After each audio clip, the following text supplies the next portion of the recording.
এরপরে প্রশ্ন হলো মেয়েদের চুলের আগা কেটে সমান করা যাবে কিনা। মেয়েদের চুলের আগা এটা যদি কেটে সমান করা হয় কোনো অসুবিধা নাই।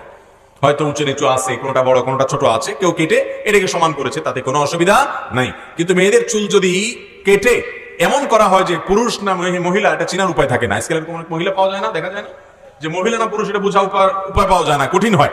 তো এরকম যদি হয়ে যায় তাহলে মনে রাখতে হবে লানাল্লাহুল মুতাশাব্বিহাত মিনান নিসাই বির-রিজাল, ওই মহিলাদের প্রতি আল্লাহর লানত বর্ষিত হয় যারা পুরুষদের বেশ ধারণ করে। আবার ওই পুরুষদের প্রতি আল্লাহর লানত বর্ষণ হয় লানাল্লাহুল মুতাশাব্বিহিনা মিনার-রিজালি বিন-নিসা, যে পুরুষরা মহিলাদের বেশ ধারণ করে। আজকাল দেখবেন কিছু পুরুষ আছে মহিলাদের মতো সাজতে চায়, দেখবেন যে পাঞ্জাবির সাথে একটা ওড়না আছে। আরে পাঞ্জাবির সাথে আবার ওড়না লাগবে কেন?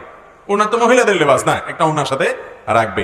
আবার দেখা যায় মেয়েরা টাকনোর নিচে পাজামা পরবে, তো ছেলেদেরকে দেখা যায় তারা টাকনোর নিচে পাজামা পরে, মেয়েদের মতো চুল রাখে, আবার মেয়েরা ছেলেদের মতো করে, অর্থাৎ উল্টে যাচ্ছে। কারণ শয়তান জানে যে ছেলেদেরকে যদি মেয়েদের বেশভূষা ধারণ করা যায় আর মেয়েদেরকে যদি ছেলেদের বেশভূষা ধারণ করা যায় তাহলে জাহান্নামে নেওয়ার পথ সুগম হবে, সহজ হবে। ভাইরা আমার, সেজন্য বিষয়ে সাবধান থাকতে হবে। তবে এমনিতে মেয়েদের চুলের আগা কাটলো সমান করার জন্য, তাতে কোনো অসুবিধা নাই। উম্মাহাতুল মুমিনিন রিদওয়ানুল্লাহি তাআলা আজমাইন তারা চুল ছোট করেছেন, বিভিন্ন বর্ণনা দ্বারা বোঝা যায়, জন্য আপনি আগা সমান করলেন, এতে অসুবিধা নেই।